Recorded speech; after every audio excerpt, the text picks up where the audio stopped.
জগন্নাথ দাস একাদশ স্কন্ধ সকল ঘটে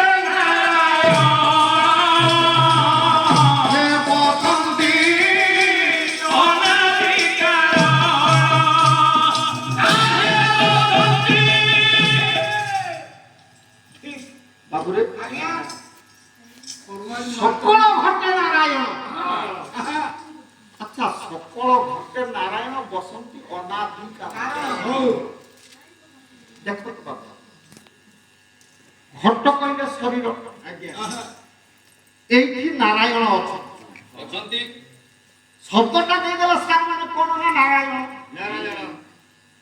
নার অর্থ কোন? সত্য কথা সারি। অয়ন অর্থ কোন? এটা সুন্দর কথা আছে বাবা।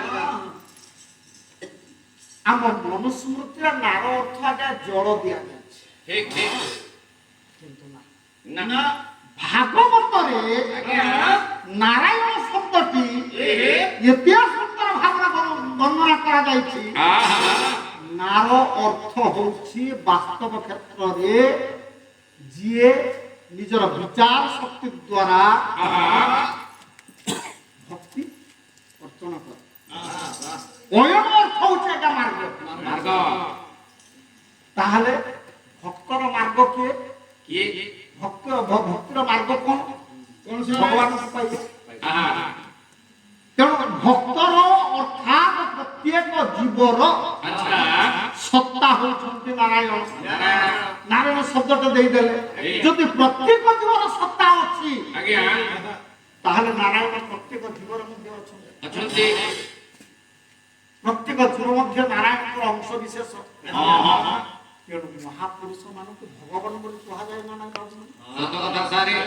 ଆମ ଓଡ଼ିଶାର ସିନା କୁହାଯାଉନି, ଆମ ଉତ୍ତର ଭାରତକୁ ପଳେଇବେ ଭଗବାନ ଆସିବେ, ସାଧୁ ସନ୍ତଙ୍କୁ ଭଗବାନ ବୋଲି କୁହାଯାଏ।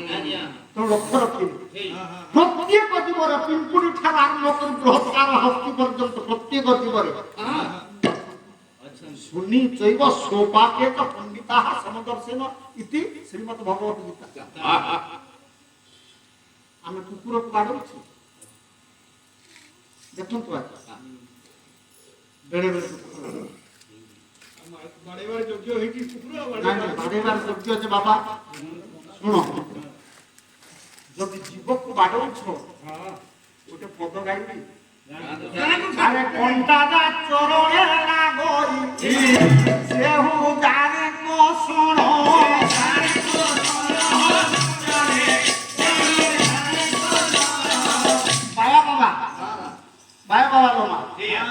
ଦେଖ ମା କଣ୍ଟା ତାହା ଦେହର ପାଦରେ ଲାଗିବ, ଯୋଉ କଷ୍ଟଟା ମୋ ମାର ପାଦରେ ଲାଗିଗଲେ ମୁଁ ସେଇ କଷ୍ଟଟା ପାଇବି କି ମା?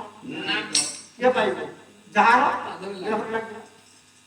ବାୟା ବାବା ଲେଖୁଛନ୍ତି, ଆରେ କଣ୍ଟା ଚରଣେ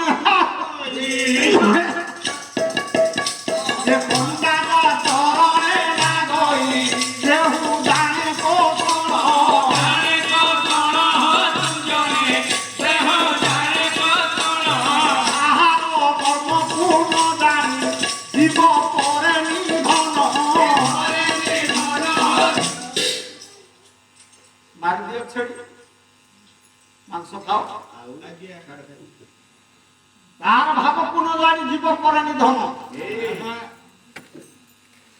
বাবা কইলে তুমি সিংহটাকে মারিকি খাওন, এটা সুন্দর কথা। দেখন্তু এই সিংহକୁ মারিকি খাই পারিব?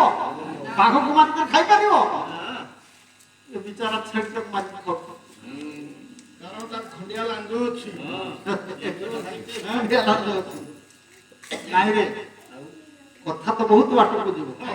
ଆଚ୍ଛା ନରେନ୍ଦ୍ର, ଆମେ ସବୁ ବାଉଳା, ଆମେ ସବୁ ବାଉଳା। ହଁ, କେମିତି? ଖାଦ୍ୟର ଗୁଣ ଅଛି, ଖାଦ୍ୟର ଗୁଣ ଅଛି। ମା ମାନେ ଏ ଶ୍ଲୋକଟି ଯଦି ପଢିବି ତମେ ଠିକ ବୁଝିବ, ତମ ଠାକୁର ମାନଙ୍କୁ, ତମ ପୁଅ ଝିଅ ମାନଙ୍କୁ କେବେ ବି ମାଛ ମାଂସ ଦବ ଦେବ କେହି ପସନ୍ଦ କରିବେ ନାହିଁ। ଦେଖନ୍ତୁ, ଅନାଦି দশগুণং পিষ্টকম পিষ্টকা দশগুণং মাংসম মাংসা দশগুণং ঘৃত মাংসা দশগুণং দুগ্ধম দুগ্ধা দশগুণং ঘৃত। বাবু মানে ଆମେ ଯୋଉ ଅନ୍ନ ଖାଉଛେ ଧର ଭାତ ଅନ୍ନ କହିଲେ ବିଭିନ୍ନ ପ୍ରକାର ବାହାରିବ। ଅଦ ଅର୍ଥ ହଉଛି ଭକ୍ଷଣ ଅଦ ଅର୍ଥ ହଉଛି ଭୋଜନ କରିବା। ଆଚ୍ଛା ଅନ୍ନ କହିଲେ ଭାତକୁ ଧର ଏ ଭାତ ଠାରୁ 10 ଗୁଣ ହଉଛି ପିଠାରେ ପିଠା ନାହିଁ ପିଷ୍ଟକ ପିଷ୍ଟକ ହଉଛି ଆମେ ସଂସ୍କୃତରେ ନେଇଯାଉଛେ ପିଷ୍ଟକ ବୋଲିକିରି କିନ୍ତୁ ସାର୍ ମାନେ ପିଷ୍ଟକର ଅର୍ଥ ହଉଛି ଗହମ ଅଟା। ପିଷ୍ଟକର ଅର୍ଥ ହଉଛି ଗହମ ଅଟା। ମୁଁ ଓଲଟା ବୁଝୁଥିଲି ସାର୍ ବିଷ୍ଟା ବିଷ୍ଟା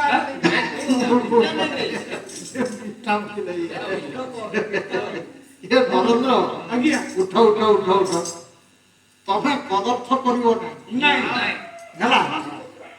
ପିଷ୍ଟକ କୋଉ କୋଉ ମୁଁ ପାଲା ଯାଉଥିଲା ବେଳକୁ ଯଦି ବିଷ୍ଠା କରିଦବ ଲୋକମାନେ ତମକୁ ଆଣିଦବ ସେଇଠି ମଜା ହେଇଯିବ ସାର୍। ମଜା ହବ। ହଉ ଅନ୍ନ ଠାରୁ ପିଷ୍ଟକ ବା ଗହମ ଅଟା 10 ଗୁଣ ତାର ଅଛି। 10 ଗୁଣ ସାର୍ ତାର ପାୱାର 10 ଗୁଣ 10 ଗୁଣ ଶକ୍ତି ଆଚ୍ଛା ଆଚ୍ଛା ଆଚ୍ଛା ହେଲା। ଆଉ ଇଏ ଅଟା ଠାରୁ ଆହୁରି 10 ଗୁଣ ହଉଛି ମାଂସ। ସେଇଥିପାଇଁ ମଟନ ଖୋଜୁଛି ପିଲା। ଅଟାରୁ ଆହୁରି 10 ଗୁଣ ମାଂସ ମାଂସରେ ସେଇଥିପାଇଁ ଆଜ୍ଞା ମାଲଟା ଠିକ ପଡିଯାଏ ଆଉ ଠିକ ପଡେ। ଆଜ୍ଞା ମାଂସ ଠାରୁ ଆହୁରି 10 ଗୁଣ ଅଛି। ଆହୁରି ତାହା ହଉଛି କ୍ଷୀର। ମାଂସ ପାରିବ ନା ପାରିବନି ନା ନା ତାହେଲେ କ୍ଷୀରରେ ଆହୁରି 10 ଗୁଣ କ୍ଷୀର ହଉ କ୍ଷୀର ଠାରୁ ଆହୁରି ଅଛି ନା କ୍ଷୀର ଠାରୁ ଆହୁରି 10 ଗୁଣ ଅଛି। ଆହୁରି 10 ଗୁଣ ତାହା ହଉଛି ଘୃତ ଘିଅ। ମା ଦେଖିଲ ସେଇଥିପାଇଁ ଅଲେଖ ବାବା ମାନେ ଖାଲି ଘିଅନି ଖାଉଛନ୍ତି। ଆରେ ବାବା କୁକୁଡ଼ା ଡାକରୁ କେମିତି ଗାଧେଇବେ ଆଉ? ବଡି ଟିକେ ଗରମ ନହେଲେ ଏ ବର୍ଷର ଯୋଉ ଥଣ୍ଡା ମାନଙ୍କର ଛାଡିଗଲା ବାବୁ ମାନେ ଆଜ୍ଞା ଇଏ ଆମ ଭାରତୀୟ ପରମ୍ପରାର ଖାଦ୍ୟର ମଧ୍ୟ ଗୁଣ ଅଛି। ମୁଁ କାହିଁକି କହୁଥିଲି ସାର୍ ମାନେ ହଉ କଣ୍ଟା ଯା ଚରଣେ ଲାଗୋଇ ସେହୁ ଜାଣେ ତେଣୁ ଏ ଜୀବ ହତ୍ୟା ଆଦୌ ଭଲ ନୁହଁ ଭଲ ନୁହଁ। ଆଦୌ ଭଲ ନୁହେଁ। କାଲି ସିନା ଆମେ କୁଣିଆ ଥିଲେ ମାରି ଦଉଛେ କାଲିଠୁ ବନ୍ଦ କରିଦିଅ କୁଣିଆ ମାନଙ୍କୁ ଆଉ ଦିଅନି। ବାବୁରେ ଆଜ୍ଞା ଯଦି ମନୁଷ୍ୟ ଆଜ୍ଞା ପରବର୍ତ୍ତୀ ସମୟରେ ଅରୁଚିକର ହଉଛି ଖାଦ୍ୟଟି ମାଛ ମାଂସକୁ ଆଜ୍ଞା ମୂଳରୁ କାହିଁକି ଅରୁଚି ହଉନା? ଆମେ ପରୀକ୍ଷା କରୁଛେ ସାର୍ ମାନେ ସବୁ ଶିକ୍ଷିତ ଲୋକ ମା ମାନେ ଅଛନ୍ତି ପରୀକ୍ଷା କରନ୍ତି ଜଣେ ମାଂସାହାରୀ ଆଉ ଜଣେ ହଉଛି ଶାକାହାରୀ। ୟା ଭିତରେ ଗୁଣ ଆଜ୍ଞା ଶାକାହାରୀର ବେଶୀ ଅଛି ଅଛି ଅଛି ହେଲା। ତା ଶରୀର ତାର ସୁସ୍ଥ ଶରୀର ତା ମନ ତା ବୁଦ୍ଧି ସମ୍ପୂର୍ଣ୍ଣ ଅଲଗା ତାର ଆୟୁଷ ବି ଅଲଗା ହେଲା। ତେଣୁ ଦେଖ ତେଣୁ ଏ ମୂର୍ତ୍ତି ପୂଜା ହଉଛି ଆଜ୍ଞା ପ୍ରାକୃତ ଭକ୍ତ ଆମେ କରିବା। ମୂର୍ତ୍ତି ପୂଜାରୁ ମଧ୍ୟମକୁ ଯିବ କିନ୍ତୁ ନାସ୍ତିକ ହେଲେ ମଧ୍ୟ ତାଙ୍କୁ କେବେ ଖରାପ ଭାବିବା ନାହିଁ। ସାର୍ ମାନେ ବର୍ତ୍ତମାନ ଆମର ଯଦି ଏଠି ପାଲା ଆମେ ଶୁଣୁଛେ କି ଭାଗବତ ପଢୁଛେ ବାହାରିଲେ ବି ଦଳେ ଆଜ୍ଞା ହେତୁବାଦୀ ଜଗନ୍ନାଥ ନାହିଁ ମୋର କଣ ପାପ ହେଇଛି ଯେ ଜଗନ୍ନାଥଙ୍କୁ ଦର୍ଶନ କରିବା ପାଇଁ ହେତୁବାଦୀ ବାହାରିଲେଣି ଆମ ଓଡ଼ିଶାରେ ଯୋଉଟା ମାଛ ମାଂସ ଖାଉଛନ୍ତି ପୂର୍ଣ୍ଣିମା ସନ୍ଧ୍ୟାରେ ଇଏ ଆମର ଇଏ ଚନ୍ଦ୍ରଗ୍ରହଣ କରୁ ଆପଣ ବି ହେତୁବାଦୀ ହେଇପାରିବେ ସାର୍। ନାଇଁ ମୋର ନାଇଁ ନାଇଁ ଆପଣ ନିଶ ରଖନ୍ତୁ ଲମ୍ବା ଲମ୍ବା ଦେଖିବେ ସେଇଠି ତମେ ଦେଖିବେ ହେତୁବାଦୀ ଲମ୍ବା ଲମ୍ବା ନିଶ ସେ ପ୍ରଫେସର ଜଣେ ଖାଲି ନିଶକୁ ମୁଳି ଦଉଥିବ ପ୍ରଫେସର ଜଣେ ଆଜ୍ଞା କଣ କହିବା ସେ ହଉଛନ୍ତି ସାଇକୋଲୋଜିଷ୍ଟ ହେଲା। ଆଜ୍ଞା ଆଉ ତାଙ୍କ ବିଷୟରେ କିଛି କୁହାଯିବନି। ଓ ମୋର ଜାଣିବା ଭିତରେ ଯିଏ ହେତୁବାଦୀ ଠିକ ସିଏ ହଉଛନ୍ତି ନିଶ୍ଚିତ ସେମାନେ ତର୍ଜମା କରୁଛନ୍ତି କିନ୍ତୁ ଟିକେ ଅଧିକ ହେଇଯାଉଛି। କିନ୍ତୁ ମା ଏଇଠି ଲକ୍ଷ୍ୟ ରଖିବେ ମୋର ଗୋଟିଏ କଥା ହଉଛି ମନୁଷ୍ୟ କେତେବେଳକୁ ଆଜ୍ଞା ଠିକ ବାଟକୁ ଯିବ। ମୁଁ ଗୋଟିଏ କଥା ଏଇଠି ଆଲୋଚନା କରୁଛି ଜଗନ୍ନାଥ ଦାସଙ୍କ ଭାଗବତ କଥା ଆଚ୍ଛା କହିଲେ ଜଗନ୍ନାଥ ଦାସ ସାଧୁ ସଙ୍ଗ ମେଳ ହେଲେ ତମେ କରିଯିବ